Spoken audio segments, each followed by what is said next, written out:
संत समागम एखादी परी व्हावे त्यांचे द्वारी श्वान याती, तेथे रामनाम होईल श्रवण, घडेल भोजन उच्चिष्टाचे, कामारी बटीक सेवेचा सेवक, दीनपणे रंक तेथे भले, तेथे रामनाम होईल श्रवण, घडेल भोजन उच्चिष्टाचे, तुका म्हणे सर्व सुख त्या संगती, घडेल पंगती संतांची, तेथे रामनाम होईल श्रवण, घडेल भोजन उच्चिष्टाचे, विठोबा रखुमाई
कुंडली कवरदार विठ्ठल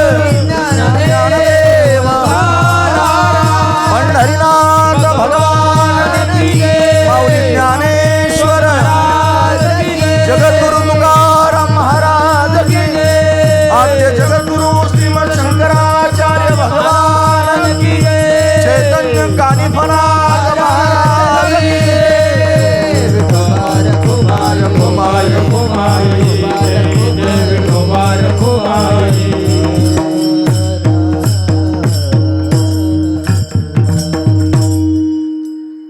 हरी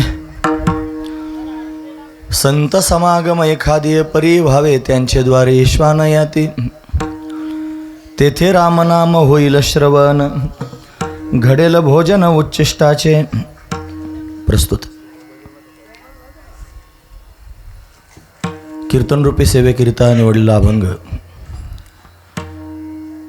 जगद्गुरु जगतवंदनीय सर्वांच्या अंतकरणाचा अधिष्ठान असणारे मौली तुकोबाराय यांचा 4 चरणांचा आणि संतांच्या संगतीचं महात्म्य वर्णन करून सांगणारा, त्याची गरज वर्णन करून सांगणारा अशा पद्धतीचा अभंग आहे। या अभंगामध्ये माऊली तुकोबाराय आपल्याला काय प्रतिपादन करून सांगतात, तत्पूर्वी आपण एकदा संतांना नमन करूया। श्री संताची माता चरणावरी, श्री संताची माता चरणावरी, श्री संताची माता चरणावरी, श्री संताची माता चरणावरी, साष्टांग हे करी दंड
वारी तो कधी वारी आपणासावी जवळी.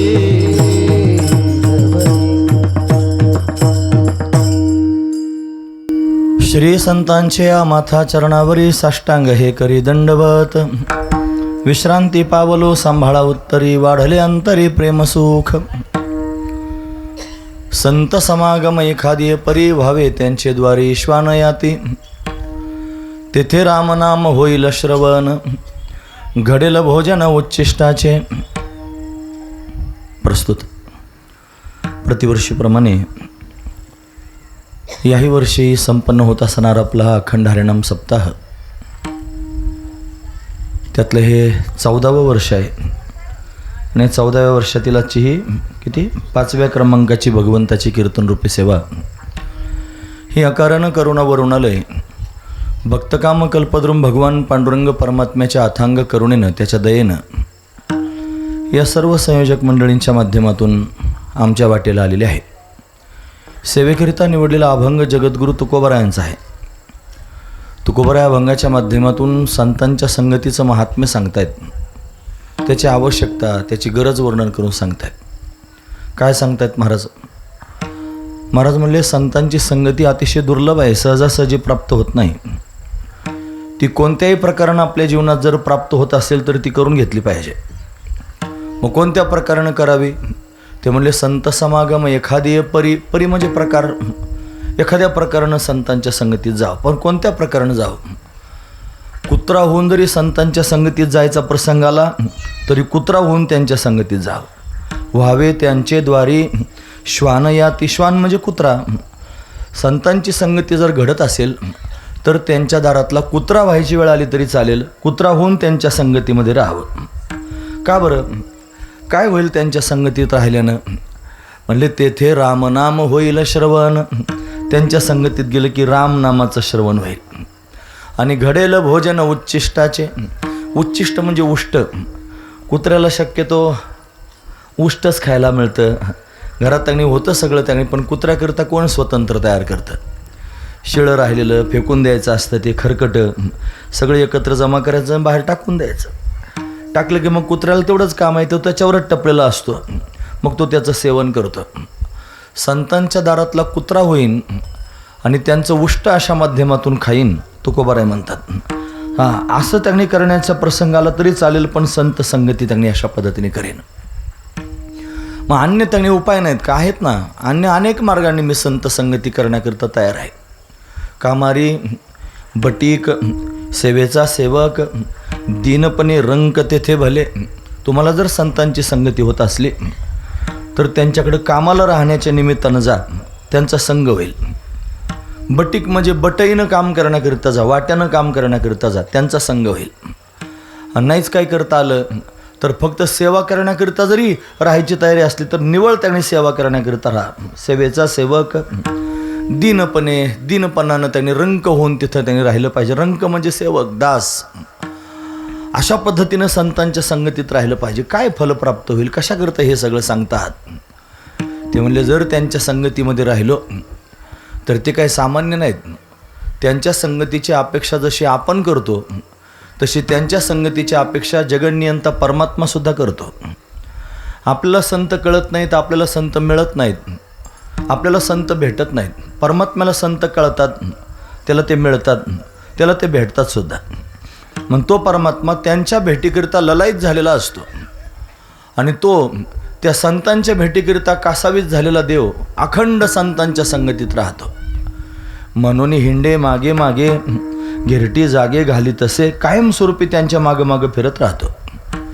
जगाचा मालक संतांच्या बरोबर राहतो. जर संतांच्या संगतीत आपण गेलो तर आपल्याला वेगळा देव शोधण्याची गरज पडणार नाही. त्यांच्या संगतीत गेलं की संगतीनं आपोआपच पंगतीचा लाभ होतो. संगतीने होतो पंगतीचा लाभ, आपोआपच पंगत मिळते. मग ते जर कायमस्वरूपी परमात्म्याच्या संगतीत आहे, आपण जर त्यांच्या संगतीत गेलो तर आपल्याला परमात्मा प्राप्त करून घेण्याकरिता वेगळे सायास करावे लागणार नाही. त्यांच्या संगतीत सहजच परमात्मा प्राप्त होईल. तो काय म्हणे, सर्व सुख त्या संगती. सर्व सुख शब्दाचा अर्थ होतो परमात्मा. परमात्माचं सुखरूप आहे. यो वै भूमा तत्सुखम नाल्पे सुखमस्ते. श्रुती म्हणते भूमा म्हणजे ब्रह्म आणि ब्रह्मच सुखरूप आहे. त्याच्या वाचून सुख दुसरा कुठंच नाही. असं असणारं सुख त्या संतांच्या संगतीत आहे. ते सुख स्वतःला सुख प्राप्त करून घेण्याकरिता संगतीत राहतं संतांच्या. हा महत्त्वाचा विचार आहे. देव सुखी होण्याकरिता संतांच्या संगतीत येतो. मला अनेक प्रमाण माहिती आहेत. म्हणून तो परमात्मा आणि महाराज कायमस्वरूपी संतांच्या संगतीत आहे. आणि म्हणून मला वेगळा परमात्मा प्राप्त करून घेण्याकरिता अट्टहास करण्याची गरज पडणार नाही. मला स्वाभाविकपणे त्यांच्या संगतीत गेलं की पंगतीचा लाभ होईल. तो काय म्हणे सर्व सुख त्या संगती घडेल पंगती संतांची. त्यांच्या पंगतीमध्ये सर्व सुखनाम परमात्मा प्राप्त होईल. म्हणून परमात्मा प्राप्तीकरिता संत अतिशय महत्त्वाचे आहेत. त्यांच्याशिवाय परमात्मा प्राप्त व्हायचा नाही आणि म्हणून त्यांच्या संगतीत गेलं पाहिजे. फार महत्त्वाचा विचार आहे.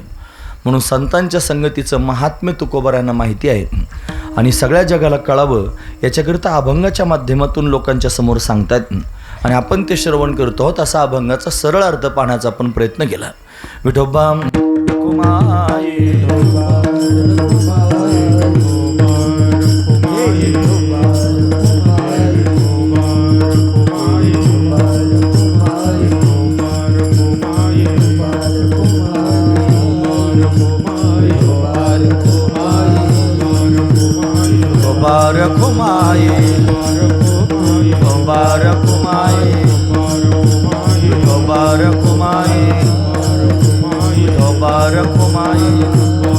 कुंडली कवरदार विठ्ठल श्री ज्ञानदेव पंढरीनाथ भगवान की जय. माऊली ज्ञानेश्वर महाराज की जय. जगद्गुरु तुकाराम महाराज की जय. आद्य जगद्गुरु श्रीमद शंकराचार्य भगवान की जय. कानिपनाथ महाराज की जय. छत्रपती शिवाजी महाराज की जय. धर्मवीर संभाजी महाराज की जय. भारत माता की जय. हो माता की जय. बोलो रे भाई सब संतन की जय. लोबार कुमाई लोबार कुमाई लोबार कुमाई लोबार कुमाई लोबार कुमाई लोबार कुमाई लोबार कुमाई. कुंडली कवरदार विठ्ठल देव पंढरीनाथ भगवान की जय. घुमाई गोबार घुमाई.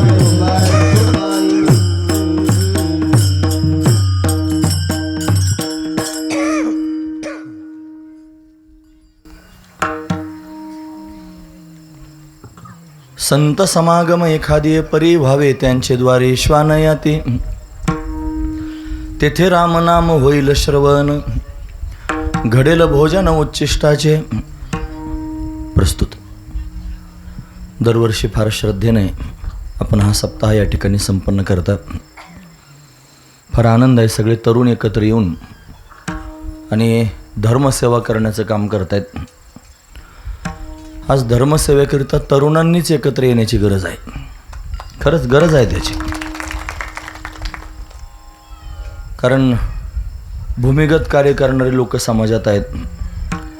धर्म बुडवण्याकरिता धर्म नासवण्याकरिता तुमच्या धर्माला हीन करून टाकण्याकरिता कलियुगाच्या प्रभावानं त्यांना जास्त सामर्थ्य प्राप्त झालेलं आहे. आणि म्हणून त्या सर्वांना जर त्यांनी सामोरं जाऊन तटस्थपणे त्यांनी जर उभं राहायचं असेल तर गरज तरुणांचीच आहे. म्हणून सगळे तरुण एकत्र येऊन हे धर्मकार्य करतायत. त्यांना ज्येष्ठ मंडळी त्यांनी साह्य करतायत. त्यांच्या मागे उभे आहेत. ज्येष्ठांनी आशीर्वाद देत जावा. तरुणांनी कार्य करत जावं. म्हणून आशीर्वाद देणारे आहेत. खंबीरपणे उभे असणारी मंडळी आहेत. आणि म्हणून हा कार्यक्रम त्यांनी अविरतपणे सुरू आहे. 14 वर्षापासून सुरू आहे. 2-4 वर्ष आम्हालाही येण्याचा त्यांनी योग येतो आहे. हरिपाठ कीर्ती मुखे जरी गाय असा एक अभंग एकदा घेतला होता. असे अनेक अभंग होते. देवती ही बळे धरीला सायासे असा एक अभंग होता. असे अभंग मला आठवत आहेत. अजून एक अभंग होता. तो मज व्हावा वेळोवेळा व्हावा पांडुरंग असा एक अभंग होता. असे 2-3 तर आठवले आता. म्हणजे 3-4 वर्ष झाले म्हणायचं सेवेचे. असो, म्हणून आज काय बोलावं अचानक सुचलेला अभंग आहे. चांगला अभंग आहे. संतांच्या संगतीचं महात्म्य सांगणार आहे. मनुष्य जन्मामध्ये जर इतिकर्तव्यता करून घ्यायची असेल तर ती इतिकर्तव्यता आणि संतांच्या संगतीशिवाय होऊ शकत नाही. संत अतिशय महत्त्वाचे. म्हणून संत संग झालं पाहिजे. आता संत म्हणावं कोणाला हाच सगळ्यात मोठा प्रश्न आहे. आमच्यासारखे पांढरे कपडे घालून कंबर बांधून तुमच्यासमोर बोलतात, फार गोड बोलतात, मधाळ बोलतात, प्रभावी बोलतात, तुमच्या मनात घर करून बसतात आणि तुम्हाला वाटतं आम्हीच संत आहोत. नाही, आम्ही संत नाहीत. कोणा असतील मला माहीत नाही. मला संत ओळखू येत नाहीत ना, कारण संत ओळखू येण्याकरिता संतत्व प्राप्त झालं पाहिजे. तुका म्हणे अंगी व्हावे ते आपण, तरीचं महिमा येईल कळो. आपण स्वतः संत झाल्याशिवाय कसं काय कळतील ते, हा महत्त्वाचा विचार आहे. मग काय संतांची संगती करूच नाही का? मग होणारच नाही का आपल्याला संत संगती होईल ना? ते संत त्यांनी आहेत ना. आपण भाग्यवान आहोत. आपण ज्ञानोबरायांच्या नंतर जन्माला आलो, हे आपलं भाग्य आहे महाराज. आपण नाथ महाराज, नामदेव महाराज, तुकोबराय, निळोबराय, हे जे सगळे संत आहेत, या सगळ्या संतांच्या नंतर आपला जन्म झाला, हेच आपलं भाग्य आहे. का बरं भाग्य आहे? अहो, त्यांच्या आधी सांगणारेच कोणी नव्हते. जे सांगणारे होते त्यांच्या पद्धतीने सांगत होते. संस्कृत भाषा होती, सामान्य माणसाला कळत नव्हती. जगाचा उद्धार करण्याकरिता ही मंडळी त्यांनी महाराज प्रगट झाली. प्रत्यक्ष परमात्म्यालाच कळवळा आला. महाविष्णूचा अवतार, सखा माझा ज्ञानेश्वर, भानुदासाची कुळी, महाविष्णूचा अवतार, म्हणे रामेश्वर भट्टद्विजा, तुका विष्णू नाही दुजा. किती प्रमाण सांगू, हे सगळे त्यांनी भगवंताचेच अवतार आहेत. आणि ते त्यांनी संत रूपानं प्रत्यक्ष प्रगट झाले. मराठी भाषिक लोकांकरता प्राकृतात वाङ्मय तयार केलं. त्याच्यामध्ये तत्त्वज्ञान त्यांनी गच्च भरलं आणि अतिशय सोप्या भाषेत लोकांच्या समोर ते मांडलं. आणि म्हणून आपल्याला तत्त्वज्ञानातलं काहीतरी कळायला लागलं. आपल्या उद्धाराची सामुग्री आपल्याला त्यांनी प्राप्त करून दिली. ते जर नसते तर आपलं काय झालं असतं? सरळ सरळ गोष्ट आहे. म्हणून आपण भाग्यवान आहोत. त्यांच्यानंतर जन्माला आलो, मग त्यांनी वाङ्मय तयार करून ठेवलं. मग आज संतांची संगती जर करायची असेल तर निका संत सापडायचा नाही. मग काय करायचं? ज्ञानेश्वरी वाचा, फार श्रद्धेनं ज्ञानेश्वरी वाचा रोज. ती ज्ञानेश्वरी जर फार श्रद्धेनं भाव धरून वाचली ना तर ती ज्ञानेश्वरी गळी उतरेल महाराज. आणि ती ज्ञानेश्वरीच माणसाला मुक्त करून टाकेल. ज्ञानाय आहेत महाराज प्रत्यक्ष. ज्ञानोबरायांना जर पाहायचं असेल, ज्ञानोबरायांची विचारसरणी जर अनुभवायची असेल, ती जर आत्मसात करून घ्यायची असेल आणि जीवनामध्ये जर उतरवून मुक्त व्हायचं असेल तर ज्ञानेश्वरी पाहिली की ज्ञानेश्वरीनेच मुक्त होईल. वाचलं जो कोणी, त्याच्यापुढे दंडवत घातलं पाहिजे. साधू संत दंडवत घालतात. मला श्रेष्ठ असणारी ज्ञानेश्वरी आहे. नामा म्हणे ग्रंथ श्रेष्ठ ज्ञानदेवी. एकतरी ओवी अनुभवावी. अनुभवून पहा तुम्ही, तुमच्या जीवनाचं कल्याण होईल. ज्ञानेश्वरी हेच ज्ञानोबराय आहेत. आणि ज्ञानोबरायांची संगती ज्ञानेश्वरीच्या माध्यमातून घडू शकते. नाथांचं भागवत जर बारकाईनं पाहिलं, नामदेव महाराजांचे अभंग जर बारकाईनं पाहिले, तुकोबरायांचे अभंग पाहिले, निळोबरायांचे अभंग पाहिले, की त्या माध्यमातून आपला आत्मबोध प्राप्त होऊ शकतो. नाहीच काही तर दृष्टी प्राप्त होईल संतांना प्राप्त करून घेण्याची. हे संत त्यांनी फार दिव्य आहेत महाराज. पण त्यांच्याशिवाय आपलं जीवन त्यांनी पूर्णत्वाला जाणारच नाही. ते सहजासहजी प्राप्त होणार नाहीत. ज्ञानोबराय काय परत परत प्रगट होत नाहीत महाराज. त्याला फार कालावधी असावा लागतो. नाथ महाराज, तुकोबराय त्यांनी सारखे सारखे प्रगट होत नाही. होत नाहीत असं नाही, होतात ना. पण फार सामान्य जीवाचं पुण्य उदयाला यावं लागेल तेव्हा संत त्यांना चालता बोलता दिसतील. असे कसे दिसतील? असे असणारे महापुरुष सहजासहजी भेटत नाही. त्यांच्याशिवाय परमात्मा प्राप्त व्हायचा नाही. आपण मनुष्य झालो, मनुष्य शरीर प्राप्त झालं. कशाकरिता प्राप्त झालं? लोकांना दृष्टिकोनच नाही. स्वतःच्या जीवनाकडे पाहण्याचा सुद्धा नाही. ते फक्त दुसऱ्याकडे पाहून जगतात. स्वतःचे काही नियम नाहीत, स्वतःचे काही तत्व नाहीत. फक्त चालायचं आणि चालत राहायचं. आणि कशाकरिता चालायचं? दुसरे लोक त्यांनी पाहायचे डोळ्याने आणि ते जसं जगतात तसं जगण्याचा प्रयत्न करायचा आणि त्याच्यापेक्षा चांगलं करायचा प्रयत्न करायचा. त्यांनी घर बांधलेलं आहे ना, त्याच्यापेक्षा माझं चांगलं झालं पाहिजे हाच अट्टहास, जन्म त्याच्यात घालवायचा. तो फार श्रीमंत झालेला आहे, त्याला फार पदप्रतिष्ठा वैभव प्राप्त झालेला आहे, मग मला सुद्धा तेच प्राप्त करून घ्यायचं हा विचार मनात धारण करायचा आणि पळत राहायचं फक्त. आणि पळून पळून त्याला जे मिळालं त्याच्यापेक्षा जरा चांगलं मिळवण्याचा प्रयत्न करायचा. अट्टहास कशाकरिता? स्वतःचं जीवन पाहून अट्टहास आहे का दुसऱ्याचं जीवन पाहून अट्टहास आहे? आज समाजात हीच रीत चालू आहे. मग सगळे पळत आहेत, कोण शांत आहे? महाराज प्रत्येक जण धावतोच आहे. आणि कशाकरिता धावतोय? काहीतरी मिळवण्याकरिता धावतोय. प्रत्येकाच्या पोटात काहीतरी आशा आहे आणि त्याच्याकरिता तो पळतोय. कशाची आशा आहे? क्वचित बोटावर मोजण्यासारखे लोक असतील की ज्यांना परमात्मा भेटावा अशी आशा आहे, ज्यांना मोक्ष प्राप्त करून घेण्याची आशा आहे.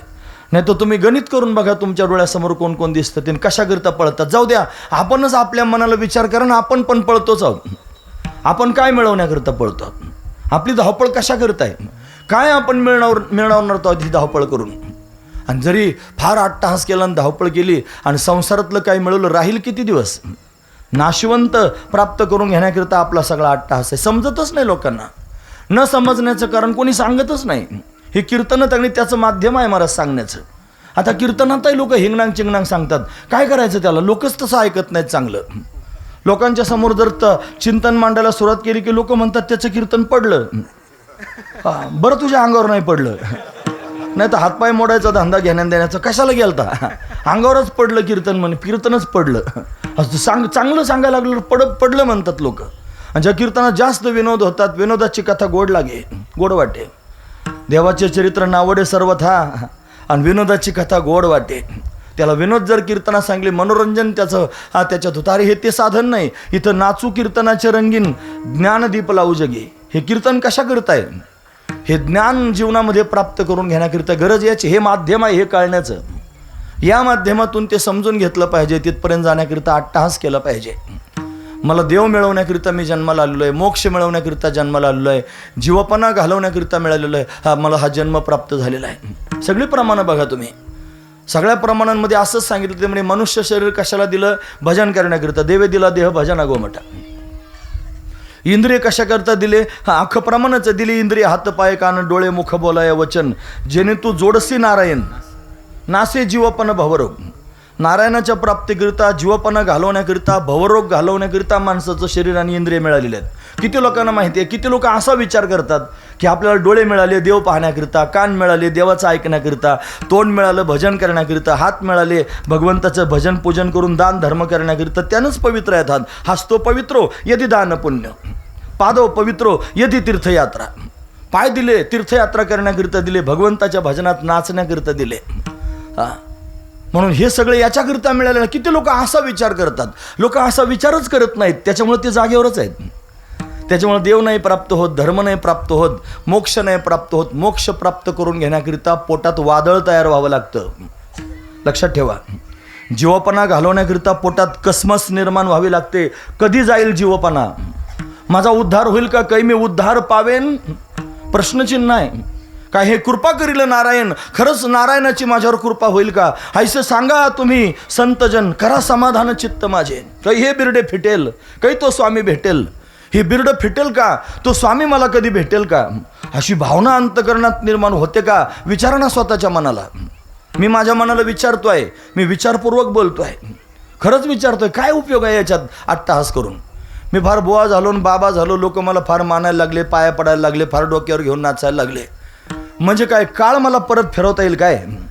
म्हणजे काय यम त्यागणी महाराज बाजूला जाईन का? म्हणलं फार कीर्तन करून आला आणि लोक तुला फार मानत होते, फार मोठा बुवा झाला तू, आता तुला नेणं कॅन्सल, असं यम म्हणाल का महाराज? यम दोन टोले घालून होल पुढं कीर्तनकार होणे तर काय चाल, असं म्हणाल ना महाराज यम. म्हणून त्या यमावर मात करण्याकरिता साधन केलं पाहिजे. काळावर मात करण्याकरिता साधन. जेणे नाही जन्म यमाची यातना, ऐसे साधना करा काही. ज्यांना जन्म प्राप्त होणार नाही, यमाची यातना प्राप्त होणार नाही, असं काहीतरी करा. अरे कळवळून म्हणतात ऐसे का हो न करा काही, पुढे नाही नाश जा. असं काही का करत नाहीत तुम्ही ज्याचा पुढं नाश होणार नाही? विश्वंभरा शरणागत भूत जात वंदने. आपण जे कमवण्याचा प्रयत्न करतो, आपण जे प्राप्त करून घेण्याचा प्रयत्न करतो, बारकाईनं विचार करा हे राहील किती दिवस? मग ते जर जाणारच असेल तर मग कशाकरिता अट्टहास करिता बरोबरी दुरावसी दुरी भवाची पुरी वाहावसी. हा भव आहे, याच्यात आणि पूर चाललेला आहे, त्या पुरात वाहून जाशील ना, कशाकरिता करतोस अट्टहास? परमार्थ संसारातले लोक करतील याच्यात काय कौतुक आहे? ते सांसारिकच आहेत. त्यांच्या कपाळावर शिक्काच मारलं, हे सांसारिक आहेत. ते बायका पोरामध्ये गुंतलेले आहेत, त्याच्यात मस्त झालेले आहेत, त्यांना ते चिंब झालेले आहेत. त्यांना बायकोशिवाय दुसरं काही सुचत नाही, त्यांना पोरांशिवाय दुसरं काही सुचत नाही, त्यांना घराशिवाय प्रपंचशिवाय भाऊबंधांशिवाय सोयऱ्यांशिवाय दुसरं काहीच डोक्यात नाही. त्या लोकांच्यामध्ये आपलं स्टेटस तयार झालं पाहिजे, त्या लोकांच्यामध्ये मी चमकलो पाहिजे, त्याच्यात त्यांनी महाराज सगळ्या लोकांनी मला मानलं पाहिजे, मान सन्मान प्राप्त झालं पाहिजे. कुठं? संसारात. त्यांची काय चूक आहे? त्यांची नजरच तेवढी, त्यांची दृष्टी सरड्याची धाव कुंपणापर्यंत, त्याला त्याच्या पुढचं दिसतच नाही. मग हे संसारात त्यांनी अडकलेले, शेंबडात अडकलेल्या माशीसारखे फडफड फडफड करतात, त्याच्यातच चालू आहे. त्यांना खातो कोण? त्यांना फार तर फार 2-4 गावं ओळखत असतील, एखादा तालुका ओळखत असेल, दुसऱ्या जिल्ह्यातल्या काही गावांमध्ये संपर्क असला तर तिथले 4-2 लोक ओळखीत असतील. खाईल कोण हा महत्त्वाचा विषय. आम्ही बुवा होऊन हिंडत राहतो, आम्हाला कोण विचारतो? ठराविक लोक, त्यांनी आमचे सुद्धा ठराविक क्षेत्र आहेत, तिथलेच लोक आमचा उदो करतात. कोण खातो जास्त? तेवढेच आहेत, त्यातली त्यातच फिरायचं. आमच्याकडं म्हण आहे नगरला, एवढं तळण त्याच्यात नंदी बैल खेळ. आपलं तळच एवढं आहे. थोडी बाउंड्री क्रॉस करून गेल्यानंतर मग विचारायचा प्रश्न, कोण तुम्हाला विचारतो? गेलो आम्ही नर्मदा परिक्रमा करायला, आणि परिक्रमेला गेल्यानंतर त्यांनी चालायला लागलो. ओंकारेश्वरमधून संकल्प घेतला आणि चालायला लागलो. आमच्याबरोबर टोळीच होती आमची, सगळे बाकीचे सगळे मंडळी होते. त्यांच्यातलं काही लोकांना फार हरिक, हे आपले महाराज आहेत. मग आता इकडं त्यांनी पाहिलं की लोक महाराजाच्या आरत्या वाळतात. मग त्यांना वाटायला लागलं त्या लोकांना सुद्धा कळायला पाहिजे की हे महाराज आहेत ना.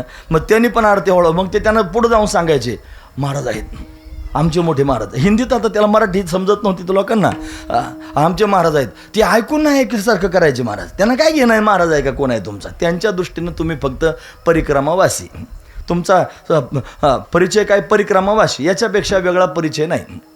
मग तुम्हाला ट्रीटमेंट कशी? नाही तर इथं जर आता समजा महाराज आला आणि बाकीचे 10-5 लोक आले, महाराजाला बसायला उंच आसन असतं, त्याला खायला जरा चमचमीत असते, त्याच्यानंतर चौरंग असतो, त्याच्यावर त्याचं ताट ठेवलेलं असते, त्याला रांगोळ्या काढतात, त्याला पायघड्या घालतात, त्याच्या आरत्या वाळतात. स्वतंत्र ट्रीटमेंट आहे ना महाराजाची. तिथं गेल्यावर तसलं काही नव्हतं महाराज. हे बस गपचिप, शहाणपणा करू नको, इथं बसायचं आणि इथंच खायचं. कोण विचारतो महाराज? किती अंतर आहे? 500-600 किलोमीटरचं अंतर आहे. कोणाला विचारायला लागला? इथून कोल्हापूरच्या पुढे गेलं की कर्नाटकाची त्यांनी बाउंड्री लागते, आणि त्या कर्नाटकाच्या बाउंड्रीत फक्त प्रवेश करून जा. त्यांना मराठी तर नाहीच समजत बरं का, त्यांना हिंदीसुद्धा समजत नाही. ती गुडगुड गुडगुड गुडगुड करतात महाराज, काही समजणार. त्यांच्यासमोर जाऊन सांगायचं मी फार मोठा महाराज आहे.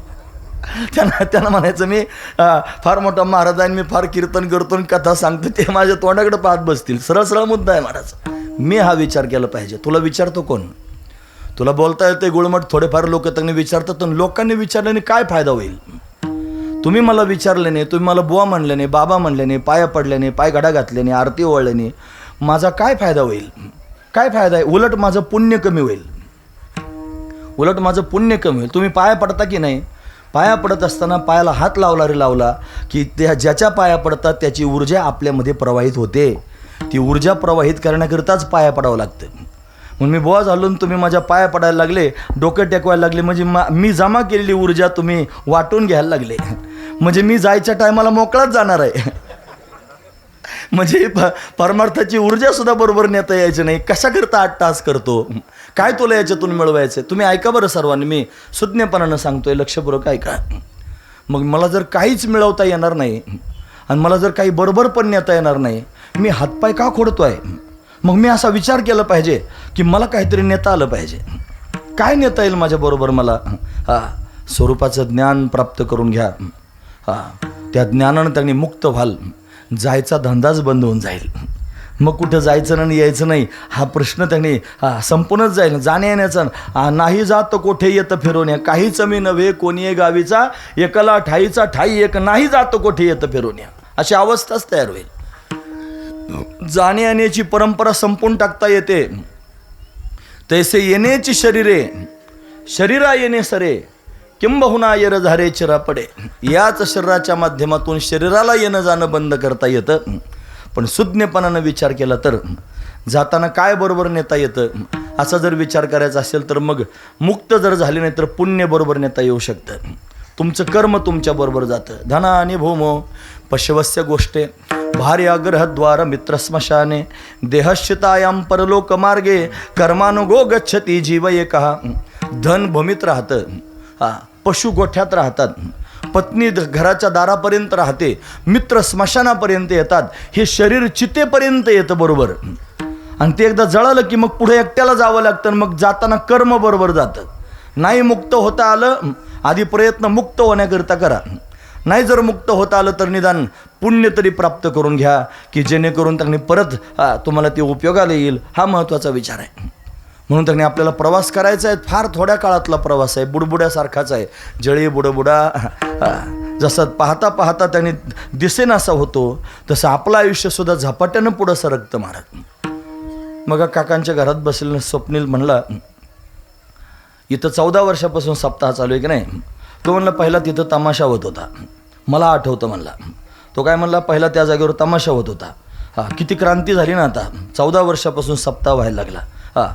पण तो त्या असा सांगत होता जणू काही त्यानं आत्ता पाहिलेलं आहे. त्याचं वय तरी किती छटाक आहे आत्ताशी. आणि तो त्यांनी म्हणतो आता मी पाहिलं म्हणे तमाशा तिथं होत होता.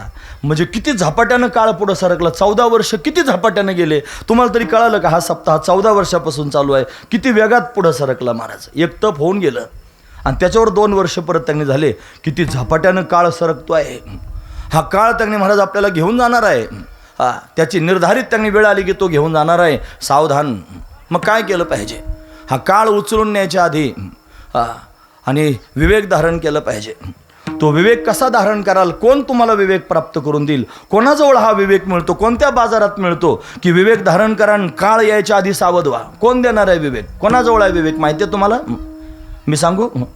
ते म्हणतात संत तेथे विवेका असण्याची की जे. हा विवेक फक्त संतांच्याच जवळ आहे. तेच निर्वाळा करून देतील. निरक्षीर विवेक. हे त्यांनी महाराज विवेकाचं लक्षण फक्त संतांकडंच आहे. ते संत जर जीवनामध्ये आले तर समजून सांगतील, फार प्रेमानं जवळ घेतील आणि जवळ घेऊन त्यांनी महाराज उपदेश करतील. कशाला संसाराच्या बंधनात अडकलास, याच्यातून बाजूला होते म्हणतील. झडझडवणी वहिला निघ ये भक्तीचे वाटे लाग, ज्या पावसी अव्यंग निज धाम माझे. तेच उपदेश करणार आहेत. ते त्यांच्या दृष्टीमध्ये अमृत असतं महाराज. अमृत आहे. ते अमृत दृष्टीने पाहतात. ज्ञानोबराय म्हणतात, हे असो हा दिठिवा जयावरी झळके, का पद्म करू माथा पारोखे, तो जीवची परितुके महेशेस. हे असो म्हणले. त्यांची फक्त दृष्टी जरी दिठिवा म्हणजे दृष्टी, ही दृष्टी ज्यांच्यावर पडते संतांची, तो सामान्य जीव असला तरी शंकराच्या तुलनेचं होतो. त्यांच्या दृष्टीचं सामर्थ्य आहे महाराज. त्यांचा हस्त जर त्यांनी मस्तकाला लागला, हात रूपी त्यांनी कमळासारखा हात जर त्यांनी मस्तकावर ठेवला तर तो त्यांनी उद्धरून जाऊ शकतो. एवढं सामर्थ्य त्यांची. का पद्म करू माथा पारुखे, तो जीवाचे परितुके महेशेसे. संतांचं सामर्थ्य आहे महाराज. ते काय करू शकत नाहीत, ते बरंच काय करू शकतात. आपण त्यांनी सजीवांवर सत्ता गाजवतो. आपल्या घरातले लोक त्यांनी महाराज आपण दापात ठेवण्याचा प्रयत्न करतो. राहतात सुद्धा. गाई गुरं आपण बांधून टाकतो आणि त्यांच्यावर आपली सत्ता गाजवण्याचा प्रयत्न करतो. हे असे आहेत संत. ते सजीवावर नाही, निर्जीवावर सुद्धा सत्ता गाजवतात. सामर्थ्य शक्ती मला तुमचे संतांची तुम्हाला सांगायचे. चांगदेव महाराज वाघावर बसून आले. सापाचा त्यांनी चाबूक केला आणि वाघावर बसून प्रवास करीत आले आणि भिंतीवर बसले होते भावंड. सहज त्यांनी विचार मनात आला. मुक्ताई म्हणत होती अशीच भिंत आकाशात उडत जावी. दात घासता घासता सकाळच्या कोवळ्या उन्हात त्यांनी विचार चालला होता आणि योगायोगानं त्यांनी महाराज चांगदेव महाराज आले आणि ते वाघावर बसून आले. हातात त्यांनी सापाचा चाबूक घेऊन आले. असं सगळं कळाल्यानंतर त्यांनी पुन्हा तोच मुद्दा उपस्थित झाला. ही मुक्ता म्हणत होती अशीच भिंत आकाशात उडत जावी. आपण त्यांना भेटायला जायचं, मग भिंतीवर बसून गेलं तर काय हरकत आहे. ज्ञानोबरायांच्या समोर प्रस्ताव त्यांनी मांडला गेला आणि ज्ञानोबरायांच्या फक्त मनात आलं भिंत चालावी. आणि ज्ञानोबरायांची भिंत चालली महाराज. भिंत जड आहे का चेतन आहे. अरे चेतनावर अधिकार प्राप्त करून घेण्याच्यात काय कौतुक आहे. जडावर अधिकार आहे. विशेष असणारी गोष्ट आहे महाराज. जडावर असणारा अधिकार. भिंत सुद्धा चालली. आता दसकटे नाही म्हणतात, त्याला आम्ही काय करावं. ते नाहीच म्हणतात महाराज. त्यांना ते आता त्यांच्या पोटात दुखायला लागलं, त्याचा त्रास होतो त्यांचा आणि आम्हाला ते सहन होत नाही. मग आम्ही असंच बोलत राहतो आणि बोललं पण पाहिजे. कोणी बोलायचं मग, हा महत्त्वाचा विचार आहे. सगळे छान छान बोलायचं आणि हे करून घरी जायचं आणि त्यांच्याविषयी या मुद्द्यावर कोणी बोलायचं. मग मी काय भांडणं लावायला थोडाच आलो, पण तुम्हाला जागं करायला आलो. तुमच्या समोर एखादा दिसला की त्याचं लगेच मोड खोडायचं, नाही तर झाड होत असतं. लगेच मोड खोडून टाकायचं. गप म्हणायचं तुला काय, आम्ही आमचं पाहून घेऊ. ज्ञानोबरांनी भिंत चालवली का, रेडा बोलवला का, काय केलं. मध्ये त्यांनी महाराज निघाले होते ते शहाणे. ते म्हणले रेडे आडनावाचे लोक होते आणि रेडे आडनावाच्या लोकांच्या मुखातून वेद बोलून घेतला. निळोबाऱ्यांनी खोडूनच टाकलं. ते म्हणले म्हैशी पुत्रामुखे बोलवणे श्रुती. आता रेड्याचा काय संबंध आला? म्हशीचा मुलगा, म्हणजे आपोआपच त्यांनी रेडा झाला. रेड्याच्या मुखातून वेद, रेड्यामुखे वेद बोलविला. गर्भद्विजांचा हरविला, चालविले जड भिंती, हरली चांगयाची भ्रांती. त्यांचं सामर्थ्य सांगतोय, संतांचं सामर्थ्य सांगतो. हे लौकिकातलं सांगतो. लौकिक सामर्थ्य आहे महाराज हे. ते त्यांनी अशा पद्धतीनं जीवाचं कल्याण पण करू शकतात. 3 प्रकारचा लाभ संतांच्या माध्यमातून होतो. एक लौकिकाचा लाभ आहे, एक अलौकिक लाभ आहे, एक पारलौकिक असणारा लाभ आहे. एक राजकुमार रस्त्यानं चालला होता, साधू संत त्यांनी वनात तीर्थयात्रा करण्याकरिता चालले होते आणि त्याच्या अंगावर राजकुमारांचे कपडे होते, पण मुलगी होती. मोठी लांबलचक कथा आहे, मला सांगायची नाही. मुलगी होती आणि तिचं लग्न एका मुलीबरोबर करायचं होतं. आता कसं काय होईल? मग तिला असं वाटलं की आता आपल्या बापाला हे माहीत नाही, राजाला सगळ्या मुलीच होतं ते. आणि तो रागावला होता. तो मला आता जर राणीला परत मुलगी झाली तर जी निरोप घेऊन दाशी येईल ना, तिचं मुंडकं उडून पहिलं, नंतर राणी मारून टाकीन आणि झालेली मुलगी मारून टाकीन. 3 मरणार होते आणि खरंच मुलगीच झाली. आता काय करायचं? मग विचार केला, म्हणे आता मुलगी झाली, 3 मरण्यापेक्षा काहीतरी उपाय केला पाहिजे. मग खोटं सांगितलं, मुलगा झाला. राजा बघण्याकरिता हो म्हणे, ब्राह्मणानं सांगितले ज्योतिष पाहून, तुम्ही मुलाचं तोंड पाहायचं नाही लगेच, जर पाहिलं तर त्याला काहीतरी अमुक अमुक होईल. राजानं जीव धरून ठेवला दाबून. मुलगा त्या मग कधी पाहायचं? म्हणे 16 वर्षाचं झाल्यावर पाहायचं. आणि मग त्यांनी महाराज ती मुलगीच झाली होती, त्या मुलीला मुलासारखं वाढवलं आणि खरंच 16-17 वर्षाचं वय झालं. म्हणे आता मुलाचं तोंड पाहायचं. मुलगा म्हणूनच पाहिली मुलगी आणि लग्न करायचं म्हणले आता मुलाचं. आणि मग त्या मुलाचं लग्न ठरवलं, त्या मुलीचं लग्न ठरवलं एका मुलीबरोबर. त्या मुलीला वाटलं आता काय केलं पाहिजे. तिनं रात्रीतून पलायन केलं महाराज. घोड्यावर बसली, निघून गेली. काहीतरी करावं जीवाचं असं वाटायला लागलं. समोर ज्ञानोबराय आधी करून भावंड आले. दर्शन तरी घ्यावं म्हणून खाली वाकले. ज्ञानोबरायांच्या चरणावर मस्तक ठेवलं. ज्ञानोबराय म्हणले उठ राजकुमार. मग तर रडायलाच लागली मोठ्यानं. म्हणे का रडतोस राजकुमार? म्हणले महाराज मी राजकुमार नाही, राजकुमारी आहे. मग ज्ञानोबराय म्हणले त्यांनी महाराज जरा बघ तरी तू खरंच स्वतःला राजकुमारी त्यांनी म्हणतोयस, पण कोण आहेस? मग कळालं महाराज, जे हे निमिष मात्र देह पालटीला, स्त्रियेचा तो केला पुरुषोभा. संतांचं सामर्थ्य आहे महाराज. हा महत्त्वाचा विचार आहे. हे सामर्थ्य सांगतोय मी तुम्हाला. अरे हाड उघडून दिलं. एक ब्राह्मण स्त्री होते, पंढरपुरात चांगदेव महाराज गेले. श्री होती, तिचा पती मरण पावला होता. तिला एक मुलगा होता, मुलाचं लग्न करून दिलं, मुलगा मरण पावला. आणि पुढं आता वंश त्यांनी वाढत नाही. मग काय करायचं? ती चांगदेव महाराजांना शरण आली. ते म्हणले त्याच्या आस्ती आहेत का मुलाच्या ठेवलेल्या तुझ्या? म्हणे आहेत. म्हणे घेऊन ये. त्या आस्ती आणल्या, त्या उगाळल्या आणि उगाळून त्यांनी महाराज त्याच्या बायकोला अशा पद्धतीनं मग त्या सुनेला त्या ब्राह्मणींबाईच्या त्यांनी महाराज प्यायला दिलं त्या आस्ती. आता असं सांगितल्यावर लोक माझ्यावर केस करतील. ते म्हणते बघा हा काही सांगायला लागला.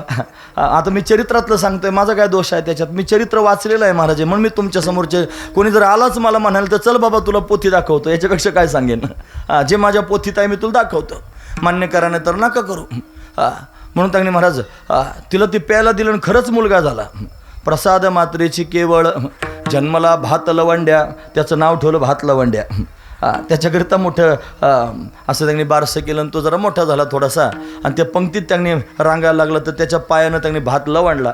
मग त्याचं नाव सगळे म्हणले भात लवंड्या. त्याचं नाव भात लवंड्या ठेवलं. चांगदेव महाराजांनी एवढं सामर्थ्य आहे त्यांचं की ते त्यांनी महाराज प्रसाद मात्रेशी विद्वेषी बाळ, जन्मला केवळ भात लवंड्या. संतांचं सामर्थ्य सांगायचं. त्यांच्या हातचा नैवेद्य प्रत्यक्ष मूर्ती त्यांनी खाते. नो ह्या सामान्य महिमा संतांचा नैवेद्य हातीचा मूर्ती जेवी. हे सामान्य नाही महाराज, या सगळ्या गोष्टी विशेष आहेत. लौकिकातला भाग प्राप्त करून देऊ शकतात, अलौकिक प्राप्त करून देऊ शकतात. काय अलौकिक आहे ते त्यांनी महाराज जीवपणा घालू शकतात. जीवपणा त्यांच्याशिवाय जायचं नाही महाराज. ते आत्मबोध प्राप्त करून देतात. मी कोण आहे याचं ज्ञान फक्त संतच करून देऊ शकतात. कारण आहे ठाऊक कसा भाग या संता, नाही दुजा अनेक मागुता गा. दुसरा कोणीच ते सांगणारा नाही. फक्त संत तुम्हाला आत्मबोध प्राप्त करून देऊ शकतात, दुसरं कोणीच नाही देणार. तेच संत तुम्ही आत्मा आहे असं त्यांनी तुम्हाला सांगतील आणि त्याच्यापेक्षा विशेष असणारा बोध त्यांनी देतील. अरे तू आत्माच परमात्मा स्वरूप आहेस. देवची बरे देवची बरे तुका म्हणे खरे तुम्ही. अमर हा खरे की पहा खोटे हे, न म्हणा देह माझा ऐसा मग भरवसा कळेल. म्हणून त्यांनी तुमचं अमरत्व जर तुम्हाला कोण सांगत असेल तर संत सांगतात. ही त्यांनी अलौकिक असणारी कृपा आहे. म्हणजे ही लौकिकातली कृपा नाही, ही अलौकिक कृपा आहे. त्यांनी नुसता मस्तकावर हात जरी ठेवला तरी ते त्यांच्यासारखं करू शकतात. फक्त दृष्टीने पाहिलं तरी त्यांच्यासारखं करतात. कृपा कटाक्ष निहाळले आपल्या पदी बैसविले, बाप रखुमादेवी विठ्ठले भक्ता दिले वरदान.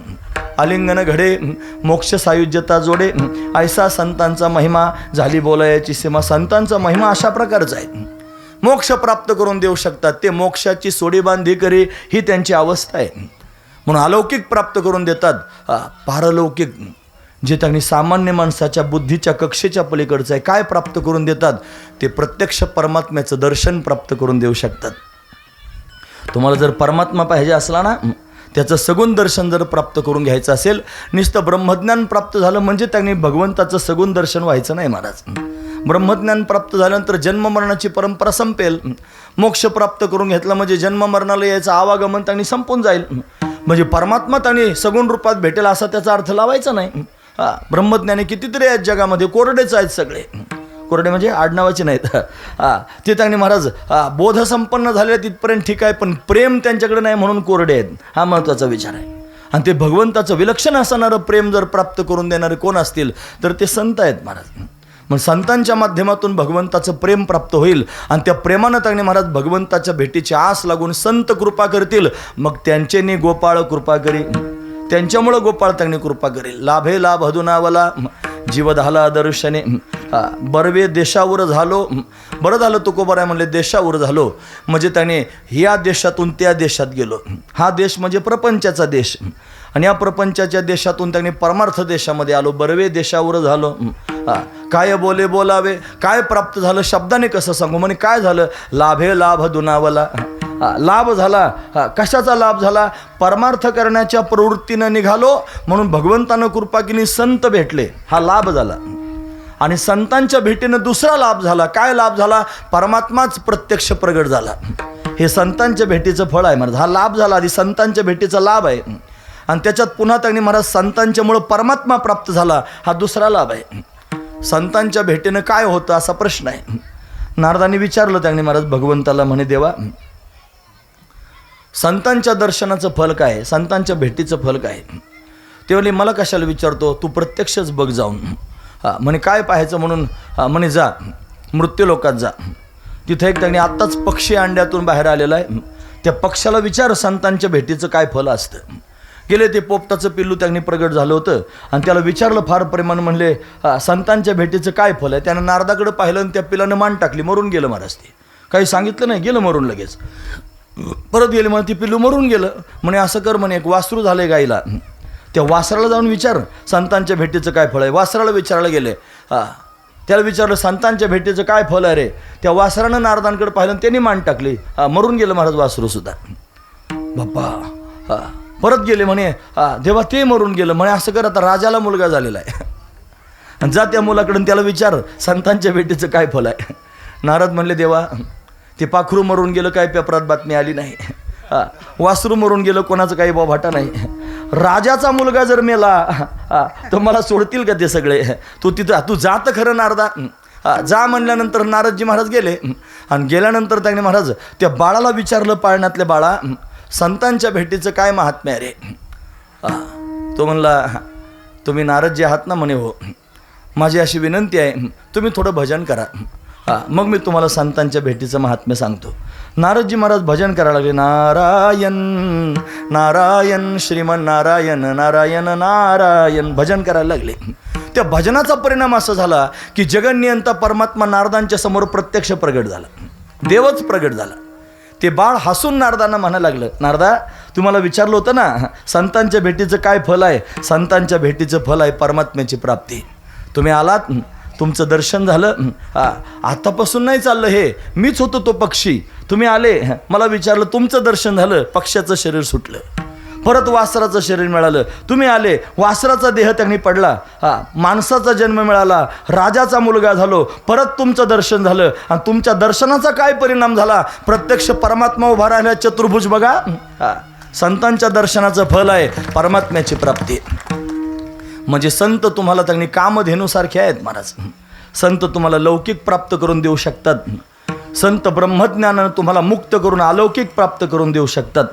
संत प्रत्यक्ष परमात्म्याचं दर्शन प्राप्त करून देऊ शकतात, पारलौकिक प्राप्त करून देऊ शकतात. असं सामर्थ्य संतांचं आहे. म्हणून आपल्या जीवनामध्ये संत कामधेनुसारखे आहेत. आपल्या जीवनामध्ये संत चिंतामणीसारखे आहेत, आपल्या जीवनामध्ये संत कल्पवृक्षासारखे आहेत. नाही, हे सगळे त्यांच्यासमोर फिकेच आहेत महाराज. कामधेनू कल्पतरू चिंतामणी आवडीची धनी पुरविती, हे सगळं आवडतं त्यांनी पुरवतात. पण त्या संतांचं देणं त्याच्यापेक्षा श्रेष्ठ. या संतांचे हे देणे कल्पतरुहुनी दुने परिसागाद देणे चिंतामणी ठेंगणा. मग हे सगळे कमी पडतात संतांच्या समोर. एवढं सामर्थ्य संतांचं आहे. मग ते संत त्यांनी महाराज तुमचा लौकिकही सुधारू शकतात, ती तुम्हाला ब्रह्मज्ञान प्राप्त करून मुक्तसुद्धा करून टाकू शकतात, आणि ते ज्ञानोत्तर भक्तीच्या माध्यमातून भगवंताचं दर्शनही प्राप्त करून देऊ शकतात. असे समर्थ जर कोण असतील तर फक्त संतच आहेत महाराज. मग त्या संतांची संगती आपल्याला झाली पाहिजे. एवढं जर देणारे आहेत, त्यांना जर त्यांनी प्राप्त करून घेतलं, जगातलं काहीच प्राप्त करायचं शिल्लक राहणार नाही. हे फक्त तेच देऊ शकतात. हे तो एक संता ठाई लाभपायी उत्तम म्हणविता त्यांचा दास पुढे आ सौरेना. हे फक्त संतांच्याच जवळ आहे. त्यांचं दास्यत्व आपण स्वीकारलं पाहिजे. पुढे कोणती आशाच राहणार नाही. का बरं? कृपादान केले संती कल्पांतीही सरेना. कल्प जातील पण त्यांची कृपा संपायची नाही, असं त्यांचं दान आहे, असं त्यांचं सामर्थ्य आहे, असं त्यांचं वैभव आहे. पण असे संत आपल्याला भेटले पाहिजेत. काही करून त्यांनी संत भेटले पाहिजे. कोणाला असं वाटेल? ज्याला ह्या सगळ्या गोष्टी प्राप्त करून घ्यायची इच्छा आहे त्याला वाटेल.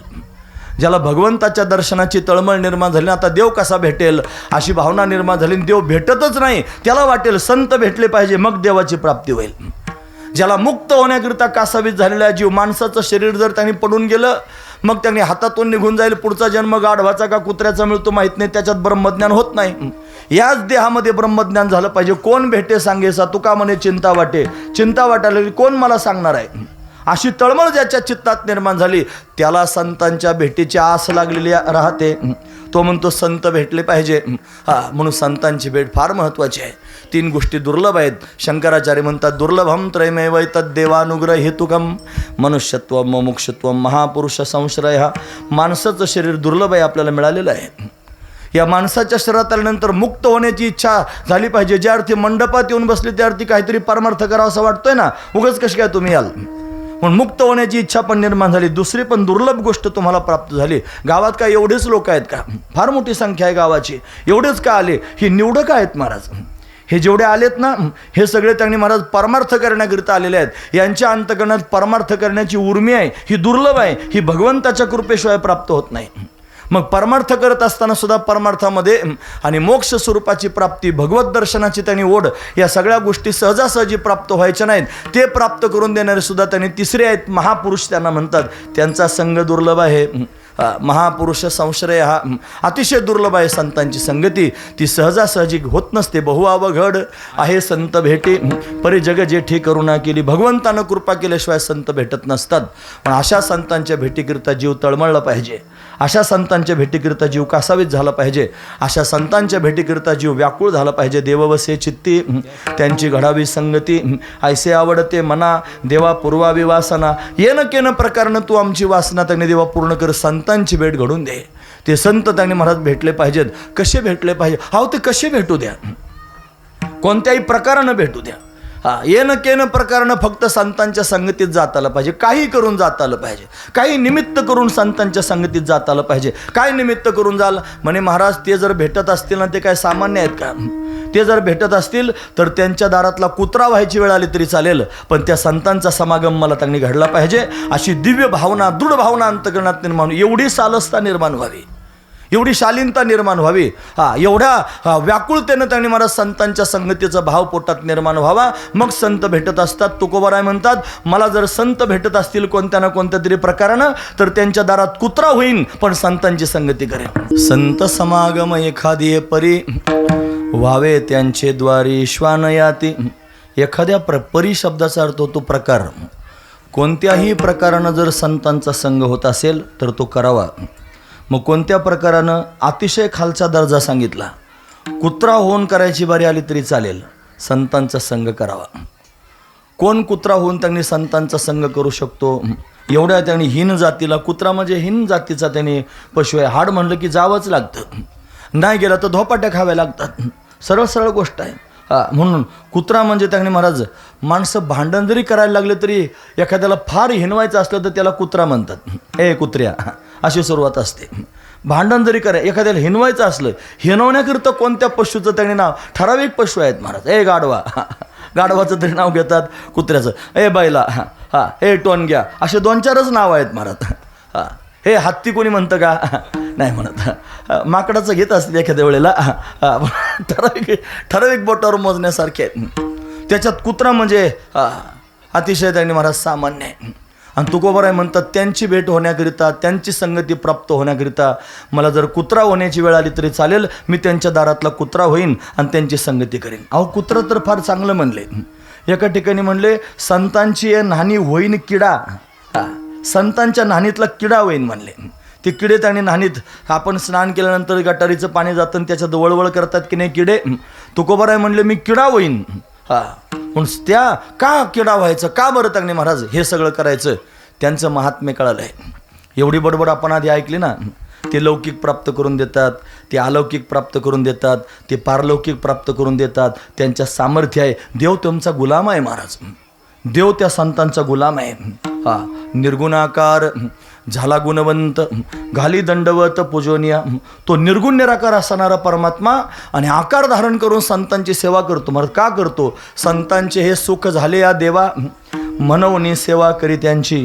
तेथे माझा काय कोण तो विचार, वर्णावया पार महिमा त्यांचा.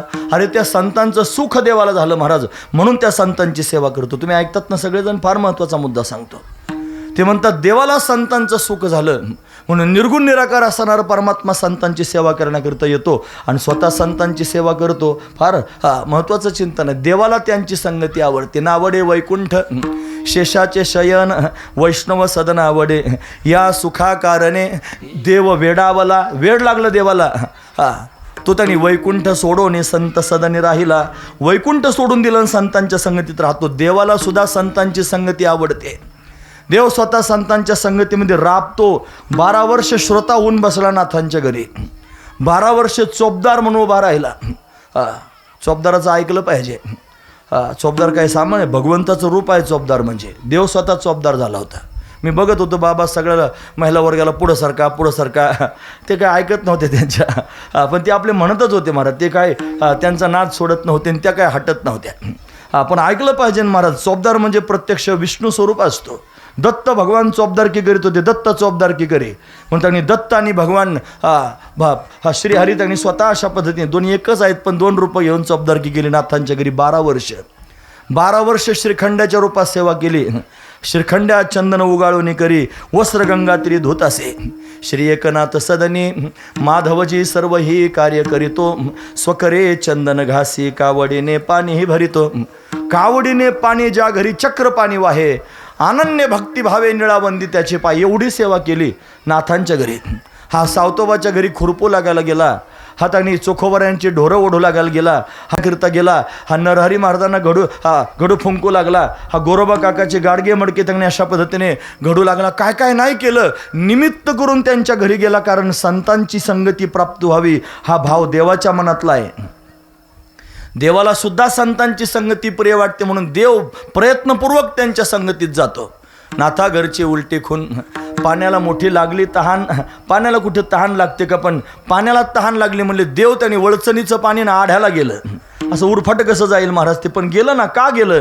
त्याचं कारण ते सुखरूप आहे परमात्मा तत्व. पण त्या सुखरूप परमात्म्याला त्यांनी तहान लागली सुखाची. आणि ते सुख जर कुठं मिळणार असेल, फक्त संतांच्या संगतीत मिळतं. हे महात्म्य देवाला संतांचं कळालं म्हणून देव त्यांच्या संगतीत यायला लागला.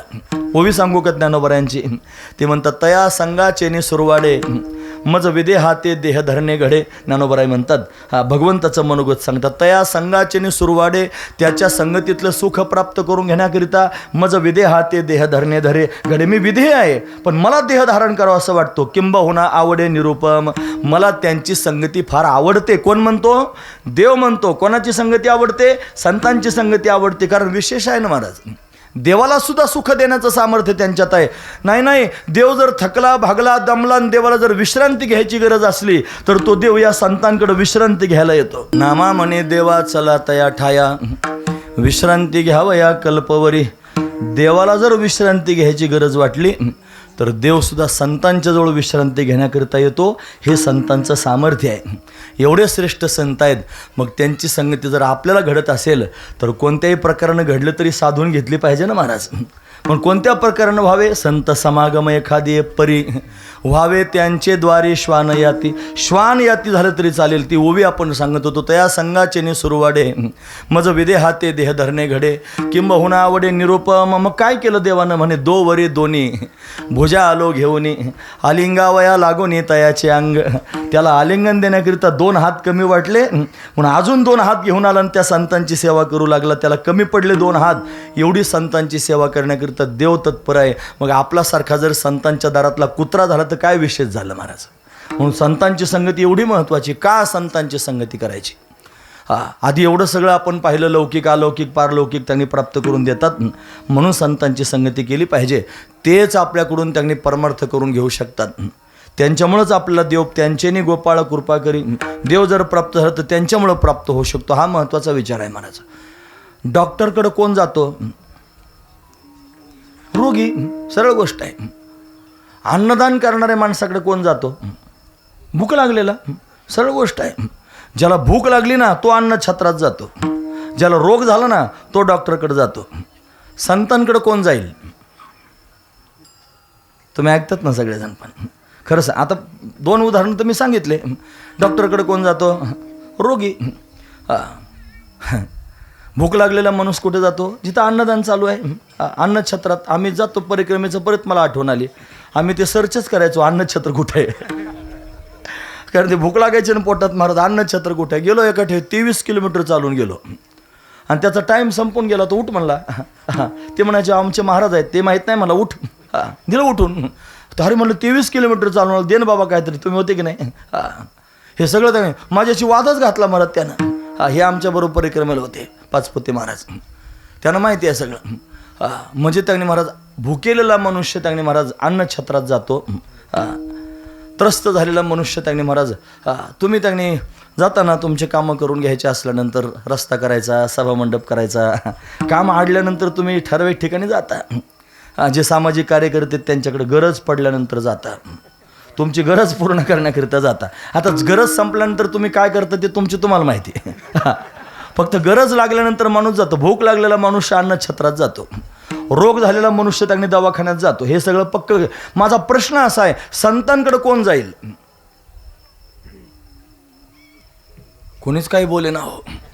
खरं सांगू का? बरं मीच सांगतो ऐका. ज्याला भगवान का भेटत नाही अशी तळमळ लागलेली आहे तो संतांच्या जवळ जाईन. ज्याला मोक्ष का प्राप्त होत नाही, कोण मोक्ष प्राप्त करून देईन अशी तळमळ लागलेली आहे तो संतांकडे जाईन. ज्याला अखंड परमार्थ करण्याची इच्छा आहे तो संतांच्या संगतीत जाईन. तिथं गेल्यानंतर वेगळा परमार्थ करायची गरज पडणार नाही. तुकोबरांचं एक मागणं सांगतो मी देवाच्या समोर. ते म्हणले अखंड जया तुझी प्रीती मज दे तयाची संगती. मग मी कमळापती तुझबा न आणि कंटाळा. हे भगवंता मी तुझा कंटाळा काढणार आहे. पडोन राहीन तये ठाई उगाची संतांची पायी. न मागे न करी काही तुझी आनगा विठोबा. तुझी शपथ घेऊन सांगतो देवा, अखंड ज्याच्या अंतकरणात तुझ्याविषयीचं प्रेम आहे मला त्याची संगती दे. का बरं संगती दे? तुझ्याविषयीचं प्रेम त्याच्या पोटात अखंड आहे. मला वेगळं प्रेम करायची गरज पडायची नाही. त्याच्या संगतीत राहिलो की मी पण स्वाभाविकपणे प्रेम करायला सुरुवात करेन. तुम्हाला जर सकाळी लवकर चांगले उठून कुठेतरी कामाला जायचं आहे आणि तुम्हाला जाग येत नाही, मग तुम्ही आईला, आता आम्ही आईला सांगून ठेवतो आई मला लवकर जायचं आहे आणि तुम्हाला जाग कर. आई बरोबर त्यांनी जितक्या वाजता जायचं मला उठायचं तितक्या वाजता जाग करते. का बरं जागा करते? ती कशी काय मला जागा करू शकते? तिच्यात काय सामर्थ्य आहे मला जागा करण्याचं तुम्हाला माहिती आहे? का बरं मला आई जागा करू शकते? मला तर काय जाग येत नाही. मग आई कशी काय मला जागे करील? का तिला करता आलं जाग? नाही सांगता येत. सोपं उत्तर आहे, ती जागी आहे. ती आधी जागा करणारा माणूस आधी स्वतः जागा असला पाहिजे ना, मग दुसऱ्याला जागा करील. ती जर झोपली तर मला कशी काय जागी करील? म्हणजे माझ्या आधी ती जागी आहे आणि मग ती मला जागा करते. हे संत जागले आहेत महाराज. ते म्हणतात जगजोगी जगजोगी जाग जाग बोलती. मग जागता जगदेव राखा काही भाव. अवघा क्षेत्रपाळ पूजावा सकळ. उठा जागे वारे आता स्मरण करा पंढरीनाथा. उठा उठा जागा पाठी भयाले मोठे. जाग करण्याचं काम करतात महाराज. ते जागले आहेत. हा महत्वाचा विचार आहे. तेच जाग करू शकतात. परमार्थाच्या ठिकाणी जर तुम्हाला दृढ व्हायचं असेल, तुमचा परमार्थ जर कायमस्वरूपी शेवटच्या श्वासापर्यंत चालू राहावा असं वाटत असेल, तर तुम्हाला एकच पर्याय करावा लागेल, तो म्हणजे संतांची संगती. जर संतांच्या संगतीतून बाजूला गेले तर तुम्हाला भगवंताचं स्मरण तुमच्या मनानं होणार नाही. माझ्या आईनं जर मला आता गजर लावल्यानंतर माणूस जागा होतो. मी आईचं उदाहरण का देतो, इतक्या दिवस तीच जागी करीत होती मला, म्हणून त्यांनी सांगतोय, जागा करणारा माणूस जर झोपला तर मग आपल्याला जाग येईल असं सांगता यायचं नाही. तो जागा असला पाहिजे, तोच आपल्याला जागा करतो. हे संत जर आपल्या जीवनातून बाजूला गेले, त्यांचा संग जर आपल्याला त्यांनी महाराज येणं केनं प्रकरण तुटला, तर मग मात्र त्यांनी भयंकर वेदना होऊ शकतात. उदाहरण सांगू का? ते म्हणले, धन्य आजे देन संत दर्शनाचा, अनंत जन्मीचा क्षण गेला, मज वाटे त्यांसी आलिंगन द्यावे, कदा न सोडावे चरण त्यांचे, त्रिविध तापांची झाली बोळवण, देखिल्या चरण वैष्णवांचे, एका जनार्दनी घडो त्यांचा संग, आणि न व्हावा वियोग जन्मोजन्मी. संतांचा संग व्हावा आणि जन्मजन्मी वियोग त्यांचा होऊ नये महाराज. जर त्यांचा वियोग झाला तर त्या वियोगानं त्यांनी परमात्म्याचा वियोग होईल. म्हणून संत एवढे महत्त्वाचे आहेत. जर तुम्ही कायम त्यांच्या संगतीत राहिले तर तुम्हाला वेगळं देवाचं नाव घ्यायची गरज पडणार नाही. ते कायमच भगवंताचं नाव घेत राहतात. ते जर तुमच्या जीवनामध्ये आले आणि त्यांच्या संगतीत जर तुम्ही राहिले तर तुम्हाला वेगळं तत्त्वज्ञान श्रवण करायला जायची गरज पडणार नाही. त्यांचे सहज बोलणे हित उपदेश करुणी सायास शिकविती, सहज बोलले तरी तुम्हाला ब्रह्मबोध प्राप्त करून देतील. संतांचे वचन वारी जन्मदुःख, मिष्टान्न ते भूक निवारण. त्यांचं बोलणं म्हणजे त्यांनी महाराज मिष्टान्नासारखं आहे, भूक निवारण करणारं. त्यांचे शब्द त्यांनी महाराज उद्धरून टाकणारे आहेत. असं सामर्थ्य त्यांच्या शब्दात आहे. त्यांच्या ओठातून ते शब्द बाहेर पडतील आणि ते आपल्या हिताचे होतील महाराज. ते आपली नाडी पाहून त्यांनी महाराज उपदेश करतात. अधिकार तैसा करू उपदेश, साहे ओझे जे असं तैसे करू, किंवा अधिकार तैसा दावियला मार्ग, चालत आहे मग कळो येते. सगळे प्रमाण आपल्याला पाहता येतील. ते संत आपली नाडी ओळखतात आणि आपल्याला ज्याची गरज आहे ती आपल्याला प्राप्त करून देतात. हा महत्त्वाचा विचार आहे. डॉक्टर गेला की लगेच औषध देत नाही, इन्व्हेस्टिगेशन करतो. तो म्हणतो रक्त तपासा, लघवी तपासा, थुंकी तपासा, फलन तपासा, BP तपासा, ECG करून या पट्टी मला दाखवायला आणा, असं त्यांनी म्हणतो तो डॉक्टर आधी.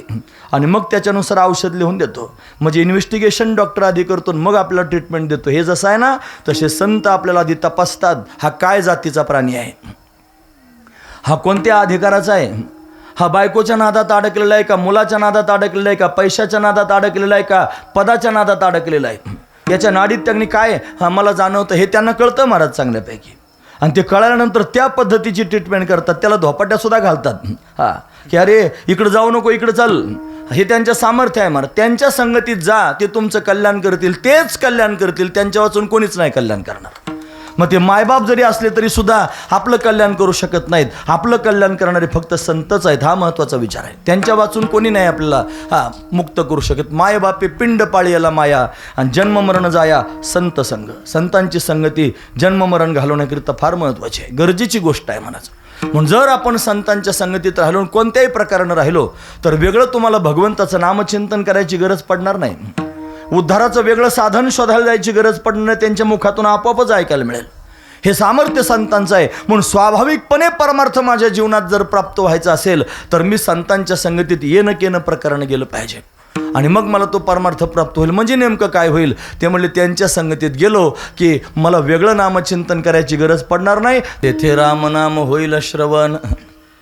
मी रामनाम त्यांनी उच्चारण करणं आणि कोणीतरी माझ्या कानात रामनाम सांगणं याच्यात फरक आहे महाराज. सतत राम राम राम राम म्हणत राहतात. त्यांच्या संगतीत गेलं की वेगळं रामाची आठवण करायची गरजच पडणार नाही. आपोआपच तेथे रामनाम होईल श्रवण. आता हे सप्ताह होतात की नाही, जे घरी आहेत ना त्यांच्याकडे भोंगे जर असले तर त्यांच्या घरी आपोआपच ऐकायला जातं महाराज. त्याची ॲलर्जी होते लोकाला. ते सांगायला येतात काकड्याच्या टाईम, हे पोरा अभ्यास करतात, बंद करा तुमचं. फार फॅड आहे महाराज आता हे. ते फारशे अजूक आहेत, ते अतिशय अजूक. कीर्तनच परभणीला कीर्तनाला गेलो मी गुरुजींच्या तिथं, आणि गेलो एक पोरगा आला ना, सिस्टीमवाल्याला दम द्यायचा. तो बंद कर म्हणायचा, आवाज कमी कर, माझी परीक्षा आहे म्हणायचं, हे बंद कर. सगळे मंडळ त्याच्या घरी गेलं होतं. तुझी परीक्षा आहे ना, मग तू दुसऱ्या पाहुण्याच्या घरी जा ना, 7-8 दिवस आमचा कार्यक्रम चालू आहे, आम्हाला कशाला भोंगे बंद करायला लावतो. तो म्हणायचा बंद करा आता. त्याचं गचांडच धरलं सिस्टीमवाल्याचं आणि भांडण सुरू केलं महाराज. असे शहाजूक सांगायला येतात मंदिरांमध्ये, भोगे बंद करा, काकडा त्यांनी पहाटे लावायचा नाही, तुमचा काकडा आणि तुमचं हरिपाठन, तुमचे कीर्तनन, तुमचं दिवसभर पारायणन कान हिटून जातात त्यांचे, अशी त्यांची अवस्था. ते त्यांचं पुण्य कमी पडतं महाराज. त्यांना ऐकल्यानंतर फार तकलीफ होते, उचल टाक होते त्यांच्या जीवाची. मग काय त्यांनी जन्माला येऊन तरी उपयोग आहे महाराज अशा लोकांचं. नाहीतरी हीन पशु होणे, मनुष्यपणा तरी साधे नारायण, नाहीतरी हीन पशु होणे. अरे कुत्रे बित्रे मांजरं ते तक्रार नाही करायचे, हे त्याच्यापेक्षा बेहत्तर आहेत महाराज हे तक्रार करणारे, की ज्यांना ते खपत नाही, हा महत्त्वाचा विचार आहे. मग त्यांना त्रास होतो त्या सगळं. खरंच काल एका दवाखान्यात गेलो मी पेशंटला भेटायला, बाबांनाच भेटायला गेलो होतो, आपल्या ॲडमिट आहेत म्हणून. योगायोगाने ते डॉक्टरच होते, राऊंडला आलेले होते. माझं ते बाकीच्याने सांगितले हे आमचे महाराज आहेत. त्याने पाहिलं माझ्याकडे खालपासून वरपर्यंत. मी आपला हात जोडला आणि म्हणलं रामकृष्ण हरी. ठीक आहे ठीक म्हणले. रामकृष्ण हरी नाही म्हणले, ते म्हणले ठीक आहे म्हणले. रामकृष्ण हरी खरंच नाही म्हणले रामकृष्ण हरी. म्हणजे भागाभाऊ होते की नाही काय माहिती. माझ्याबरोबर त्यांनी बरेच माणसं होती, ते रामकृष्ण हरी नाही म्हणले. त्यांना रामकृष्ण हरी म्हणण्यात कमीपणा वाटला. त्यांना वाटलं मी एवढी डिग्री प्राप्त करून घेतली, एवढं मोठं हॉस्पिटल बांधलं, एवढ्या कॉट आहेत आणि एवढे त्यांनी माझ्याकडे नोकरी लोक आहेत, मी एवढा श्रीमंत आहे, एवढा सुशिक्षित झालेला आहे, कसं काय राम राम म्हणू. म्हणजे त्याचं पापच उदयाला आलं मला. त्याला राम म्हणावं सुद्धा वाटलं नाही. पण त्याचं काहीतरी कोणत्या तरी जन्मातलं म्हणायचं, आमच्या तोंडातून त्याच्यासमोर रामकृष्ण हरी प्रगट झालं. म्हणजे त्याच्या कानावर गेलंच ना महाराज आपोआप ते. एकदा तरी त्याला कधीच ऐकायचं, ज्या अर्थी म्हणलं नाही त्या अर्थी ऐकायचं तर काही कामच नाही. ते बळच कानावर गेलं त्याच्या आमच्या माध्यमातून रामकृष्ण हरी. हा महत्त्वाचा मुद्दा आहे. तसं आपण त्यांनी संसारात अशा पद्धतीने राहतो, संसार करतो. आपल्याला त्यांनी संसारातच फार छंद लागलेला आहे, त्याच्यात आपण चिंब झालेलो आहोत. स्वतःहून परमार्थ करण्याची उर्मी पोटात निर्माण होत नाही. त्यांच्या संगतीत जा, वेगळा परमार्थ करायची गरज पडणार नाही. तेथे रामनाम होईल श्रवण, घडेल भोजन उच्चिष्टाचे उष्ट खायला भेटेल त्यांचं. त्यात भाव आहेत महाराज. आता 9ला 5-7 मिनटं कमी आहेत. आता त्याच्यात जास्त भाव सांगायला सुरुवात केली मग पुढं वेळ होईल ना महाराज, आहे की नाही. आम्ही आलो ना त्या टायमाला फक्त 4-6 माणसं पुढं बसले होते. माणसं त्यांच्या हिशोबाने येतात बरोबर. त्यांना माहीत असतं चाल कधी होते. मग चाल झाल्यानंतर ते त्यांची चाल दाखवतात. निवांत येतात उगा शेवटचा अर्धा पाऊण तास आणि ते चर्चा करतात. महाराजांनी फार लांबवलं, महाराजांनी फार जास्त लांबवलं. मग ते त्यांच्या निवांत वेळेत लुटू त्यांच्या पद्धतीने मस्त चालत यायचं त्यांनी. आणि मग त्यांनी महाराज बसायचं आणि मग तक्रार करायची. नंतर महाराजांनी फार जास्त लांबवलं. काय वाटतं तुम्हाला, बरं वाटतं काय. मंत्र्याची सभा असल्यावर काय करता तुम्ही, ते आल्यावर जाता नाही, तुम्ही आधी जाता. ऊन वारं लागू द्या, वारा लागू द्या, तुम्ही त्यांच्या आधी हजर असता. आणि कीर्तनाला जायला तुम्ही फार चाल झाल्यानंतर जाता. कुठली पद्धत आहे हे. कीर्तनाची मर्यादा आहे का. कीर्तनात देव उभा असतो. रामकृष्ण हरी सुरू झालं की देव उभा राहतो. ज्या कीर्तनात देव रामकृष्ण हरीला उभा राहतो आणि त्या कीर्तनात आपण शेवटी तासभर जातो आणि पुन्हा तक्रार करायला सुरुवात करतो. असं नाही करायचं. कीर्तनच ऐकायचं आणि इमानदारीने ऐकायचं. हे रामनाम तरी कानावर कधी पडणार आहे, याच माध्यमातून पडेल. हा महत्त्वाचा विचार आहे महाराज. तेथे रामनाम होईल श्रवण म्हणले. रामनाम ऐकण्याकरिता कुत्रा व्हायचं म्हणतात. काय अवघड आहे राम राम ऐकायचं. कोणी रामा सहज माणूस चालता चालता राम राम म्हणतो. मग असं राम राम ऐकायला भेटायचं नाही का. काय गरज आहे. त्याच्याकरिता संत भेटले पाहिजे, संतांच्या दारातला कुत्रा झाला पाहिजे, मग रामनाम श्रवण केलं पाहिजे. रामनाम तर सगळेच घेतात महाराज, सगळेच रामराम म्हणतात. कोण रामराम म्हणत नाही. सगळे रामराम म्हणतात. पण संतांच्या मुखातून राम श्रवण करणं काय सोपी गोष्ट नाही. त्यांच्या मुखातून राम प्रगट होणं म्हणजे त्यांच्या तपश्चर्येतून ते आपल्याला प्राप्त होणं, हा महत्त्वाचा विचार आहे. काशीमध्ये रामानंद स्वामी राहत होते आणि कबीर महाराज रामानंदांकडे गेले. कबीर महाराज मुस्लिम समाजात जन्माला आले होते आणि मुस्लिम समाजात जन्माला आलेले असून सुद्धा भगवंताच्या भक्तीचा छंद मनात लागला होता. आणि रामानंद स्वामींच्या समोर विनंती करत होते, महाराज तुमच्या मुखातून मला भगवंताचं नाम श्रवण करायचं, कृपा करून मला नाम दान द्या, असं म्हणायला गेले. ते म्हणले, बाबा तू मुस्लिम समाजात जन्माला आला, तू जर त्यांनी भजन पूजन करायला लागलं तुझा समाज तुला काय म्हणेल. ते म्हणले, मला बाकीचं काय माहीत नाही, मला तुम्हीच भगवंताचं नाम त्यांनी सांगा. नाहीच म्हणले. मग काय करावं. रामानंद स्वामी रोज पहाटे महादेवाच्या दर्शनाला जायचे, काशी विश्वनाथाच्या. यांनी संधी साधली. ते महादेवाच्या खोल मंदिर असतं महादेवाचं, दर्शनाला खाली गेले. आणि मग हे कबीर महाराज गेले आणि जाऊन त्यांनी महाराज त्या उंबऱ्याच्या बाहेर असे आडवे झोपले, उताने झोपले, पाठ खाली करून असे उताने झोपलेले आहेत. रामानंद स्वामी त्यांनी दर्शन घेऊन आले आणि आल्यानंतर त्यांनी सहज असा पाय बाहेर टाकला. जसाच पाय टाकला कबीर महाराजांच्या छातीवरच पडला. आता पायाला संवेदना झाल्या, कोणतरी माणूस पायाखाली आहे, राम राम राम राम राम राम म्हणले मोठ्यानं. असं म्हणले की पाय मागे घेतला, राम राम म्हणले, कबीर महाराज उठून उभे राहिले आणि नाचायलाच लागले त्यांच्यासमोर. मिल गया मिल गया मिल गया. अरे म्हणजे काय मिल गया? राम नाम मिल गया. त्यांच्या तोंडातून राम नाम ऐकण्याकरता एवढे कासवे झाले होते आणि कबीर महाराजांच्या मुखातून राम शब्द आहे, त्या रामानंद स्वामींच्या मुखातून राम शब्द ऐकायला मिळाला आणि कृतार्थ झाले महाराज. राम सामान्य नाही, त्या संतांच्या मुखातून राम नाम श्रवण करणं याच्याकरता सुद्धा सौभाग्य असावं लागतं. आणि म्हणून भाग्यवान त्यांनी ठरले, राम नाम प्राप्त झालं. तिथं उच्चिष्ट खायला मिळेल म्हणले. उच्चिष्ट म्हणजे मग हा सरळ अर्थात आपण पाहिलं उष्ट खाणे, कुत्र्याला उष्ट खाण्याचा अधिकार असतो. पण तेवढंच उष्ट नाही म्हणायत त्याला. आपल्या मुखातून जे शब्द बाहेर पडतात ना, जे वर्ण, ते त्यांनी महाराज असे मूर्धन्य असतात, काही काही त्यांनी दंत्यवर्ण असतात, काही त्यांनी महाराज ओष्टवर्ण असतात. ओष्ट कंठव्य, मूर्धन्य, दंतव्य असं त्याने आहे ना, दंत्यवर्ण असतात आणि ते ओष्टवर्ण असतात. ओठातून शब्द बाहेर पडतात, त्याला ओष्टवर्ण म्हणतात. त्याचा अपभ्रंशित शब्द लोकांनी करून टाकला उष्ट. उष्ट म्हणजे काय? आपण ज्याला उष्ट म्हणतो, ओष्ट ओठातून बाहेर आलेलं जे आहे त्याला ओष्ट असं म्हणतात. जर संतांच्या संगतीत तुम्ही राहिलात तर त्यांच्या मुखातून, त्यांच्या ओठांमधून शब्द बाहेर पडतील आणि ते शब्द ऐकून तुमचं जीवन कृतार्थ होऊ शकतं.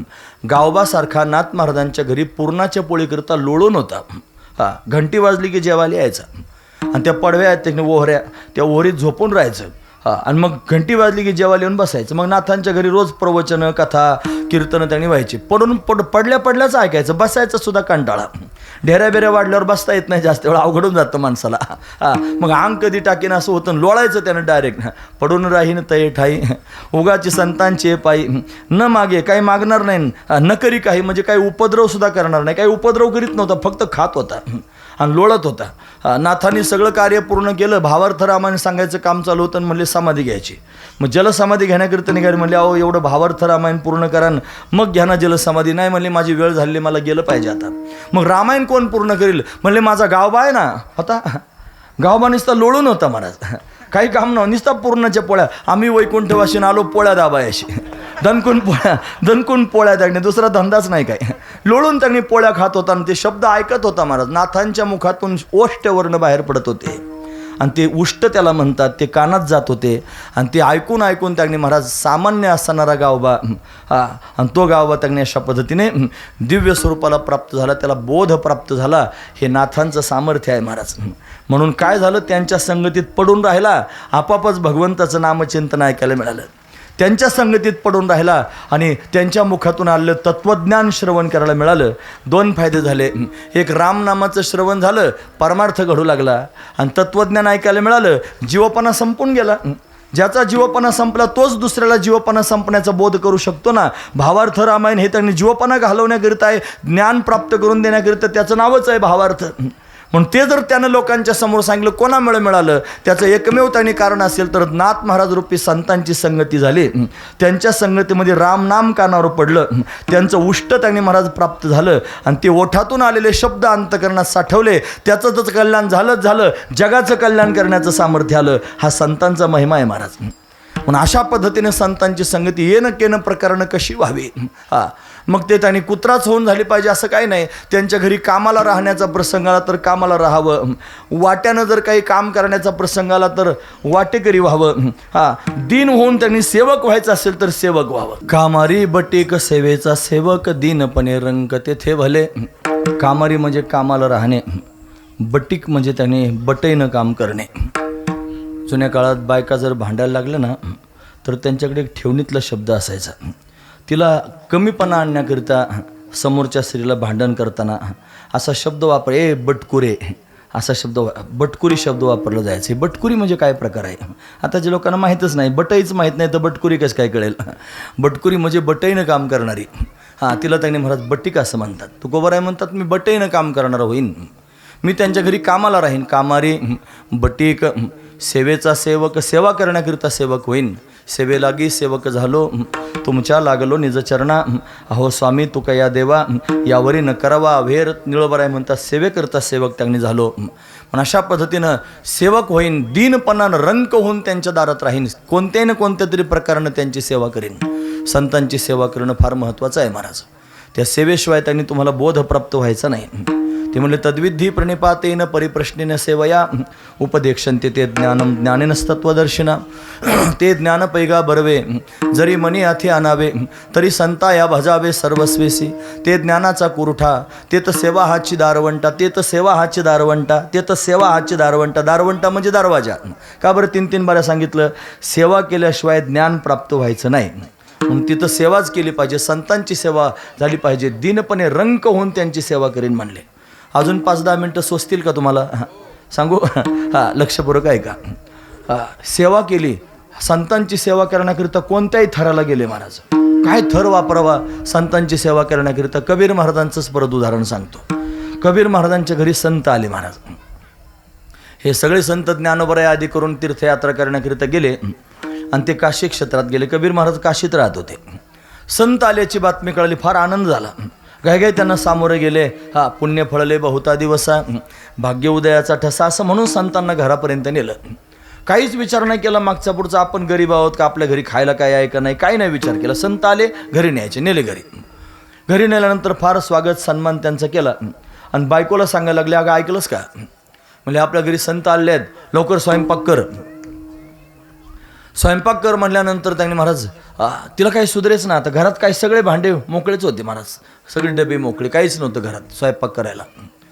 आणि त्याने तर तिला सांगितलं स्वयंपाक कर. आता काय करायचं, ते खुनवायला लागले, शुकशुक करायला लागले. मग कबीर महाराज थोडे आतमध्ये गेले. म्हणे काय आहे, कर लवकर स्वयंपाक. म्हणे स्वयंपाक करीन, पण स्वयंपाक करण्याकरिता घरात काही पाहिजे ना, धान्य वगैरे. मग स्वयंपाक करीन. असा कसा स्वयंपाक करीन, काहीच नाही. म्हणे मग वाण्याकडून जा आण. म्हणे त्याला देण्याकरिता काही पाहिजे ना आपल्याकडं, त्याला द्यायला पैसे नाहीत. मग काय करायचं?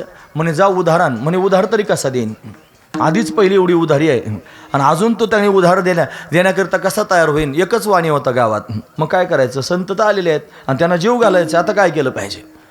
मग कमाल महाराज, कबीर महाराजांच्या मुलाचं नव्हतं कमाल, हे कमाल महाराज त्यांनी कबीरांच्या समोर आले आणि त्यांना म्हणले, बाबा असं आहे, संत आले तर त्यांना जीव घालायचं ना, त्यांची सेवा करायची आहे येणं केनं प्रकारानं. मग आपण असं करू, वाणी जर उधार देणार असला तर आपण दोघंजण जाऊन चोरी करू म्हणले. वाण्याच्या घरी चोरी करायची आणि काय आणायचं, उगा आपलं पीठ मीठ काय लागेल तेवढ्या पुरतं, जे स्वयंपाकाचं साहित्य तेवढंच आणायचं, आपण दोघं चोरी करू. म्हणजे देव जोडे तरी करावा अधर्म. मग का अधर्म त्याने चोरी करणं म्हणजे अधर्म नाही का? तो करण्याकरिता नाही का? दोघं बापले गेले. वाण्याचं घर मागच्या बाजूने फोडलं आणि फोडून कमाल आतमध्ये गेला आणि जेवढं काही साहित्य पीठ मीठ लागत होतं की नाही, तेल त्यांनी तिखट काय लागत असेल ते सगळंचे सगळं साहित्य डबे उचकून त्यांनी मरात घेतलं आणि त्या जिथून छिद्र पाडून आतमध्ये गेले होते तिथूनच बाहेर दिलं.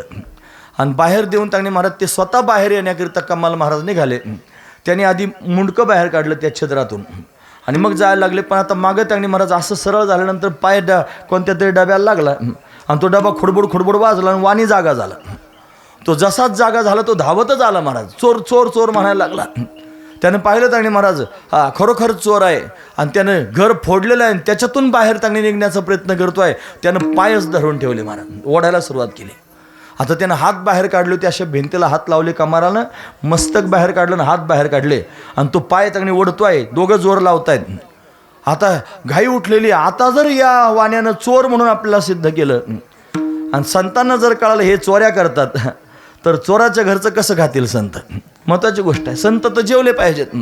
बरं झालं शिदा आधीच बाहेर दिलेला होता, तो शिदा दिला आणि त्या वाण्यानं मात्र पाय धरले, त्याचा परिवार जागा झाला.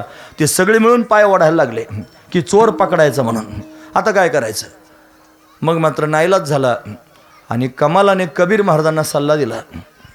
तुम्ही ऐकतात ना सगळेजण? कमालाने कबीर महाराजांच्या मुलाने कबीर महाराजांना सल्ला दिला. म्हणले, बाबा आता आपलं भांडं फुटलेलं आहे, आपण चोरी करतो आहोत हे सगळ्या लोकांना कळणार आहे आणि संत उपाशी जातील. म्हणून असं करा, माणसाची ओळख कशावर असते? त्याच्या हातापायावर त्याची ओळख नसते, त्याची ओळख त्याच्या चेहऱ्यावर मस्तकावर असते. आपण एकमेकाला पाहतो, तोंड पाहून माणसं ओळखले जातात. हा का हात पाहून माणसं ओळखतात, पाय पाहून कसं काय माणसं ओळखले जातील, तोंडावरच माणसं ओळखले जातात. म्हणून तोंडावरून माणसाची ओळख असते, चेहऱ्यावरून मस्तकावरून माणसाची ओळख असते. आपण चोर आहोत ही जर त्यांनी ओळख पुसायची असली तर माझं म्हणणं आहे का, तुम्ही माझं